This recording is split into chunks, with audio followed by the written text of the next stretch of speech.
There we go.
Well, everybody, welcome to First Parish Unitarian Universalist Canton. I'm John Donovan, and I'll be your worship associate this morning. I also want to welcome those of you joining us on Zoom today. Reverend Bev will be back in the pulpit next Sunday. However, today I'm delighted to welcome the Reverend Danielle de Bona as our guest preacher. Reverend Danielle has served in the Unitarian Universalism for 30 years and is the 2018 recipient of the Award for Distinguished Service to the Cause of Unitarian Universalism.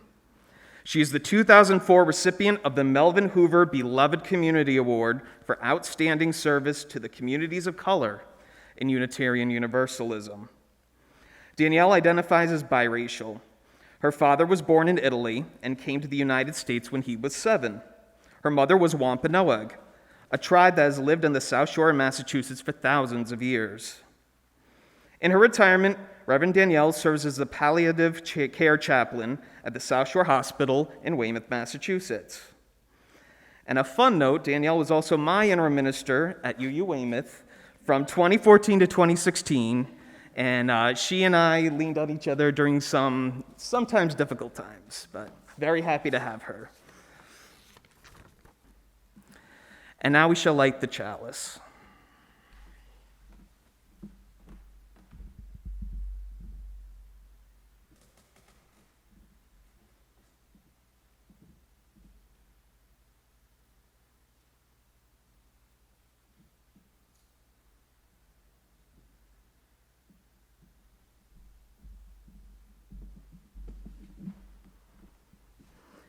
As we gather in this sacred hour, let us think with gratitude of those who came before us, those with us now, and those who will follow us through our yellow doors.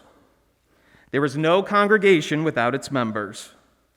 Our relationships with each other and with what we find sacred are the spark that ignites the flame in our chalice.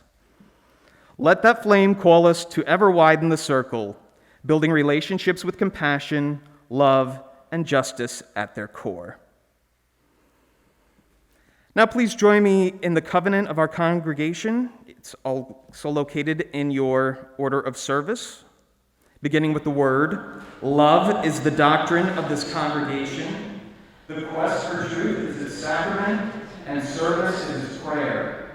To dwell together in peace with respect and understanding, to seek knowledge and freedom, to serve our fellows and humankind, to the end that all souls shall grow together in harmony. Thus do we covenant with each other and with our God, by whatsoever name we worship. As we come together today in worship, in community, in communion, I invite you to reflect on the words of the hymn we just heard in light of your work on relationships. I believe these words will serve you well. Comfort me, O my soul. Speak for me, O my soul. Dance with me. Dance with me, O my soul. Comfort me. Comfort me. In your work building community and relationship, there will be many days when you will need some words like that. I invite you to hold words of comfort, of song, of speaking, of dancing, of silence. I invite you to do the work of relationship building with compassion and with love. So may it be.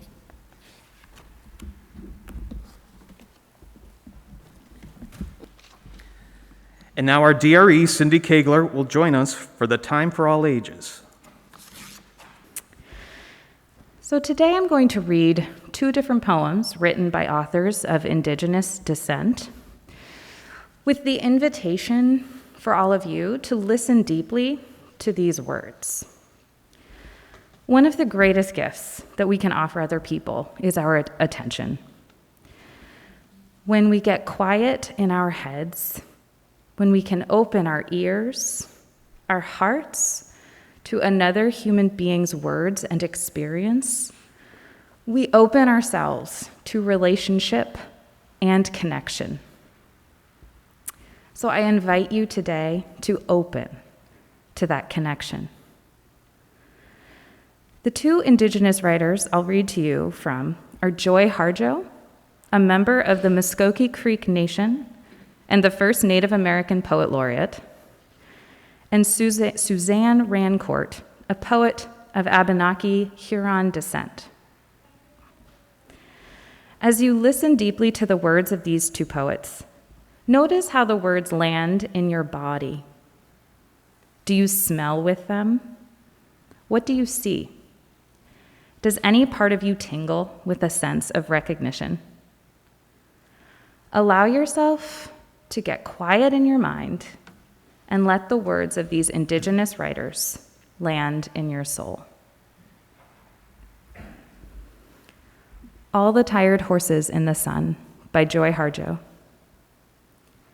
Forever and ever and ever, there's my cousin, auntie, uncle, another cousin. Ever and ever and ever. Vending machines and pop. Chips, candy, and not enough clean water. And ever, ever, ever.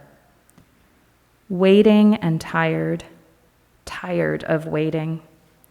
Forever and ever and ever.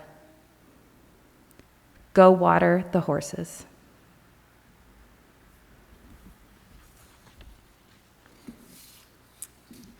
And now, Whose Mouth Do I Speak With by Suzanne Rancourt. When I read this poem, it just captured me. There was something about it that landed right inside. I can remember my father bringing home spruce gum. He worked in the woods and filled his pockets with golden chunks of pitch. For his children, he provided this special sacrament, and we'd gather at his feet, around his legs, bumping his lunchbox, and his empty thermos rattled inside. Our skin would stick to Daddy's gluey clothing, and we'd smell like Mama's pine sol. We had no money for store-bought gum, but that's all right. The spruce gum was so close to chewing amber, as though in our mouths we held the eyes of coyote. And how many other children had fathers that placed on their innocent, anxious tongue the blood of tree?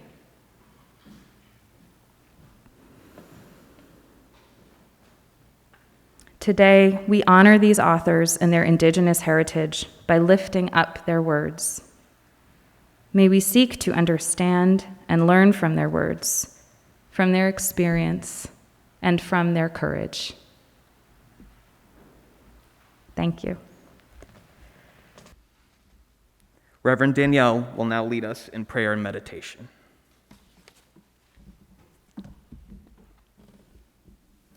Please join me in prayer and meditation. Spirit of life and love, we feel your presence in this room because we feel the presence of love amongst us. This space is made holy by all who are in this space. This space is made holy by all those who are somewhere in Zoom land, but with us in their hearts.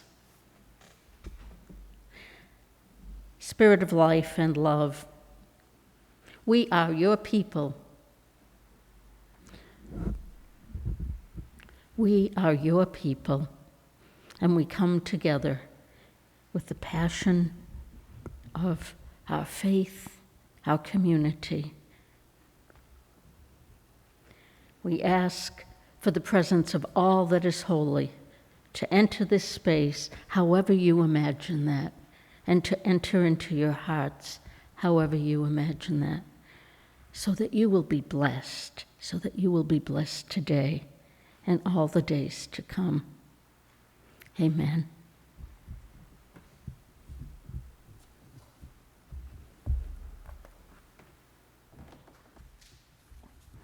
This is the time in our service when we lift up the generosity of all of you, members, friends, and visitors.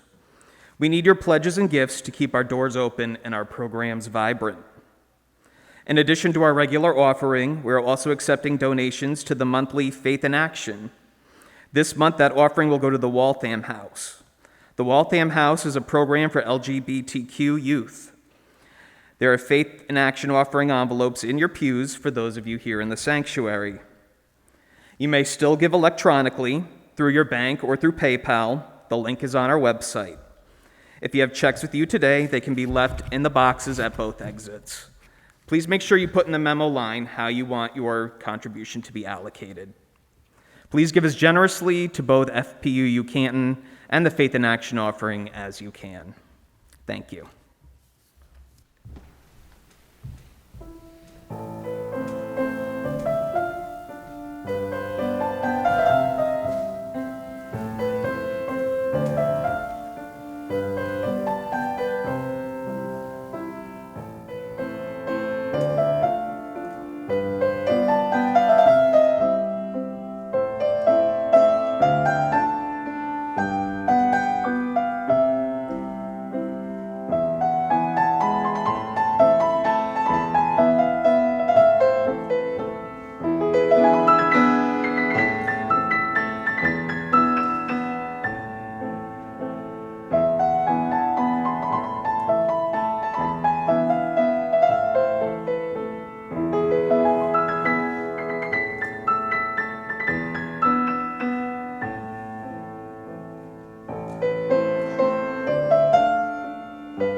It's a pleasure to be with all of you today.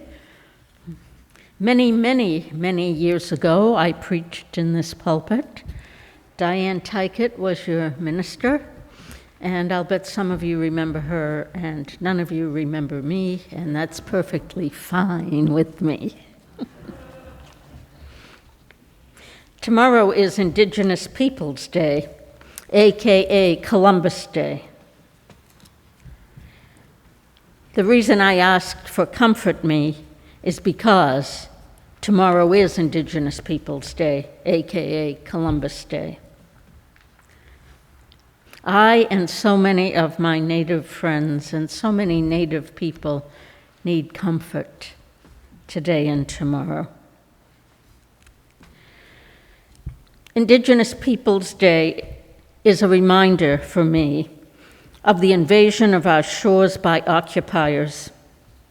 I continue to see these lands, especially Massachusetts, where my people are from, as occupied lands. I am often teased by my Indian friends, telling me that if my people had not taught the invaders how to plant corn, we might be in a very different situation today. I agree. Recently in Canada, over 1,000 graves of children were found outside of a boarding school. They're still looking. Mass grave. They're still digging.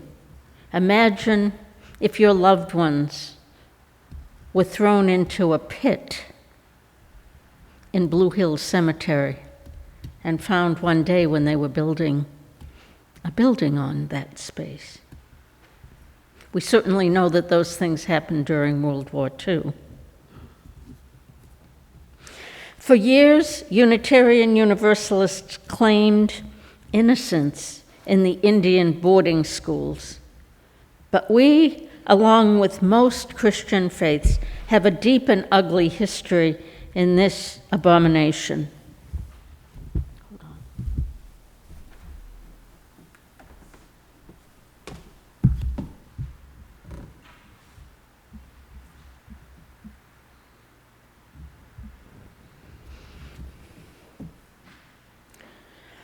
In November of 1986, the UU World noted the 100-year anniversary of the founding of the Montana Industrial School for Indians, also known as Bond's Mission. There is a photo, and the caption reads, "The Montana Industrial School for Indians was established in 1886 by the American Unitarian Association, found by the Reverend Henry F. Bond and his wife, Pamela. The school, also known as the Bond's Mission, was located on Crow Indian Reservation near Custer Station on the Big Horn River.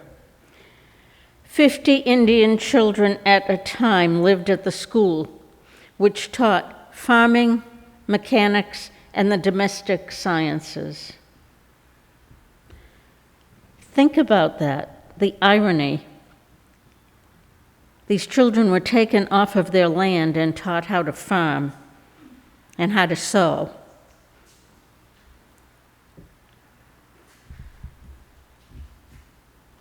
Students and faculty posed in a photograph in 1888.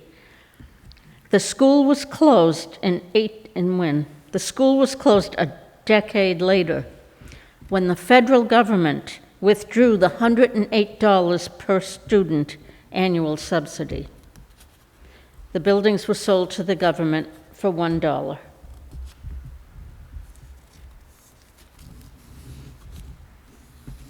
I think one of the reasons it's so hard for Unitarian Universalists to look at the racism around Indigenous people is because we live on Indian land. When we do anti-racism, for example, around people of African descent, it's more comfortable because they came from somewhere else. They left their land, not willingly, but they left their land. To do the work of anti-racism with Indigenous people is something that I don't think the Unitarian Universalist Association and our congregations will even begin in my lifetime. Recently, you have been examining relationship. It is a word we do not use often enough in our churches, in our communities, and in our world. Imagine, if you will, warring people sitting down with a cup of tea and all the time they need to build relationships.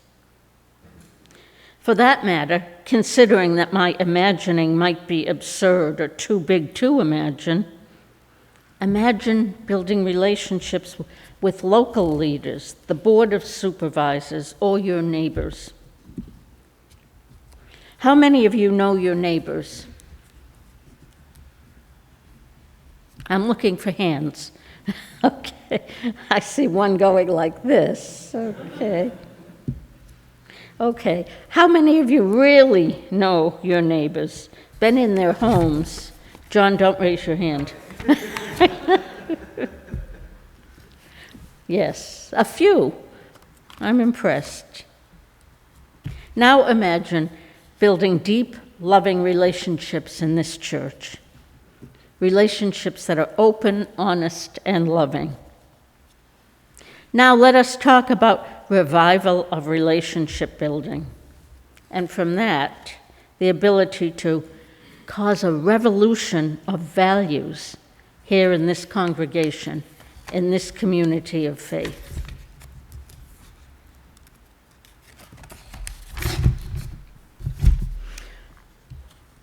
Revival of relationships, a proposal that will look inward at ourselves and who we are as a faith right now at this time. And revolution of values, an action-centered faith that tells the world who we are as Unitarian Universalists. This is a time of great responsibility for people who claim a liberal faith. But if we cannot articulate what it means to be liberal and faithful and relational, we become like that tree in the forest. Nobody hears it. And frankly, nobody cares. So let us mull over this revival of relationships. I have watched for over 30 years many of our congregations in action. I was the Faith in Action anti-racism program coordinator and traveled all over the country preaching in our churches. Watching these built-up relationships was often a beautiful thing, one that I envied in my own home congregation.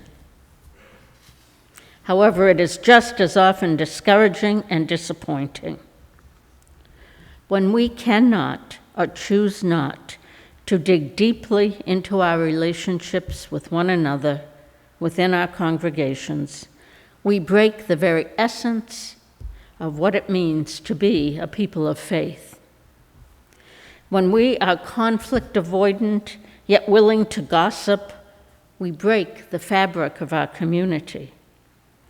When we, as religious professionals and religious people in the pews, choose not to lead our congregations in justice-making, we deny each other an opportunity to expand our understanding of we.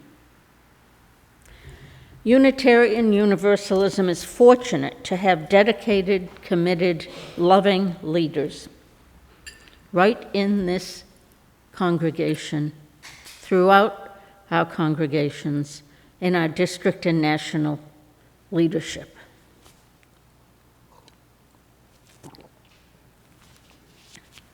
We have Unitarian Universalist ministers, both parish and community, religious educators, musicians, chomping at the bit to share our liberal faith, chomping at the bit to make this world a better, more faithful place. These are people who want to help build the brave and beloved community, both within and outside of our buildings. They guide us to become more selfless, less self-centered, more just, less judgmental, more loving, less afraid. And of course, when you see all of those leaders, both in your congregation and outside, some of them, not so much. That's okay. We have plenty. I do not judge, but, dear siblings, if you are resistant to change, dialogue, and love, I beg of you to put aside any arrogance, any stubbornness, and come, sit, talk, and pray with each other. We are all part of the circle. If you believe that you are part of the community who wants to build the brave and beloved community, I charge you to wrap yourself in the banner of bravery and bring forth the good news to your community. The good news that Unitarian Universalism is love, and we will not back down from hatred and fear. If you love your congregation, and I know that you do, please invite each other into this brave and beloved heart space and listen to each other's expertise, wisdom, and passion. We need you now more than ever. We need to be open to a true shared ministry where you, who have already done hard work, come and share together. We must all enter into our faith in this new time of pandemic and all that goes with it, ready to open our hearts, minds, and souls, first to each other, then to the world. So let us commit to deep honesty, deep listening, and deep learning with an open mind, ready to be brave.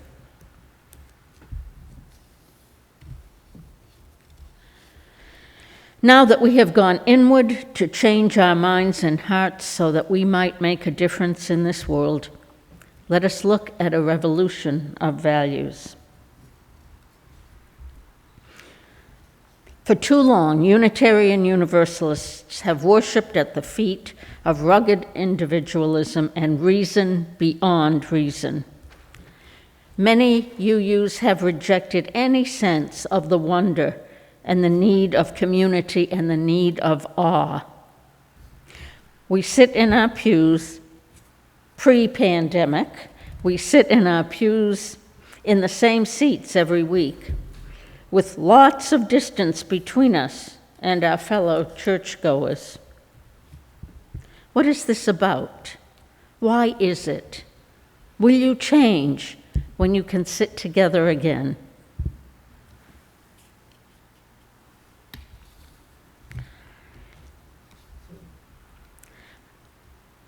Are we advertising our individualism and our go it alone? I don't need any help, and neither should you. We make noise about welcoming others. We argue rather than discuss new programs that will benefit the other. We reject the need to understand deeply what it means to be other, and we adamantly stand our ground around ethics and equality and values to meet our individual needs. This is not how we want to be seen in the world. Actually, we no longer have the luxury to be defiant and argumentative for argument's sake. Now, hear this. I am not talking about good, old-fashioned you debate and individual journeys of faith. I am not talking about towing the line of the company and its declarations. This is not about dogma or confession of faith. But in order to face the world today, in order to be part of saving the world, we need to find a common language and common values. And so allow me to propose some of those values.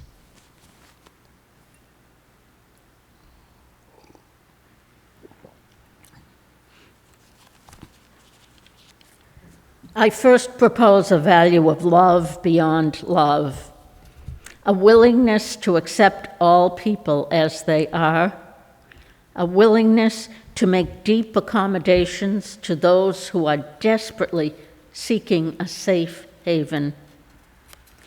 I propose a value of power. We Unitarian Universalists often do not recognize the power of our faith in the community. Grasp it and use it for the benefit of others.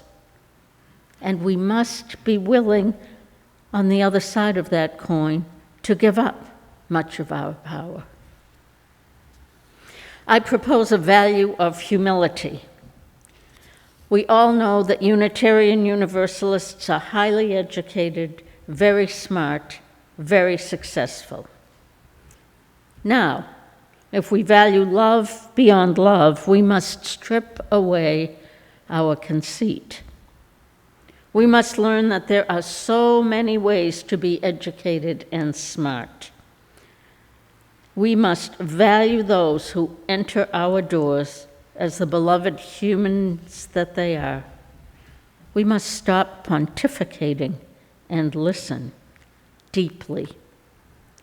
We must be willing to be wrong. We must be willing to losing the argument for the good of all. We must be open to losing the argument for the good of all. I repeat that to remind myself. I propose a value of learning. We must recognize that others who we do not see as Unitarian Universalists have rituals, experiences, worldviews, and knowledge that we need to hear and learn from. I propose a value of bravery. Stop with the safe space. You don't need it. Be brave. Go out, join the protesters, and confront your political leaders. Sit with and befriend that homeless man on the street. Gently or not so gently, confront those who would bully others, who might be intimidated by hatred. I propose a value of fearlessness. The world is different today than it was even last year, certainly within the last year and a half. Not only are we rightfully afraid of the antagonism that exists in our culture towards everything science-based, everything that has been established to protect and provide for us. And now we need to fear the invisible, COVID-19 and Delta. In our fearlessness, we need to be cautious, but we do not need to be terrified or frozen. This is the time to use our power to insist that all who have leadership step up and lead, step up and tell the truth, step up and provide. And we don't even need to leave our house to do this holy work. I propose a value of imagination. We can use all of our senses to imagine the community we want. What you see, what you think about your UU community in your deepest imagination. you can bring to fruition. You can, really. You can. Trust me. I propose a value of generosity. Do not hoard your gifts. Share them widely. Do not assume a poverty of resources, time, talent, and treasure. Spend some of your church's money. Even if you don't have a lot, spend some of your church's money. The community outside your doors needs it more than your church does. Believe me, they do. Take a leap of faith. Do concrete things. Open your building for the kids in the neighborhood. Get wild. Look above and see the value of imagination. Sell your suburban church and buy a storefront or a box store or a car dealership all empty because buying is not as important as we thought. Build a community center and tell the world who you are. You are people of faith, Unitarian Universalists. We are Unitarian Universalists. We have so much at our disposal. We have willing leaders in the administration of the UUA who will provide the services we need to live into our values. We have leaders on the ground in the community who we can follow, who will welcome us to the revolution. This all brings us to the question, who do we want to be in the world? We can be the insular church on a hill, white suburb church of old. That's easy. Drive around, we do it well. Or we can revolutionize the church into something so amazing that right now we cannot imagine it. I was at a powwow where all the people were dancing. One elder was dancing in the opposite direction of all the others. When asked why, he said the world was in such despair that it was off its axis, and by dancing in the opposite direction, he was trying to tilt it back. There is a lot of tilting to do. We can do it. You in these pews can do it. So let's just dance counterclockwise. Be not afraid. Be not afraid. All of you together pose the amazing ability to share in bringing the world back to sanity, back to its axis.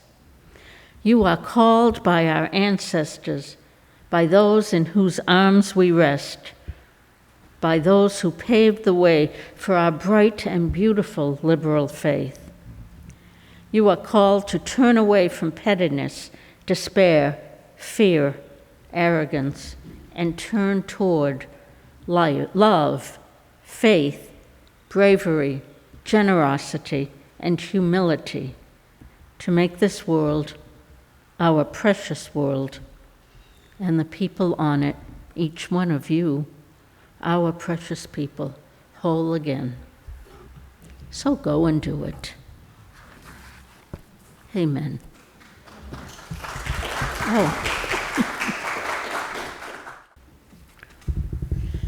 In these times of fear, worry, sickness, I pray for you. I pray for your safety, your well-being, your good health. I pray for your quick recovery from COVID and other illnesses of body, soul, and mind. I pray that you are secure in home and hearth. I pray that you have enough and will survive.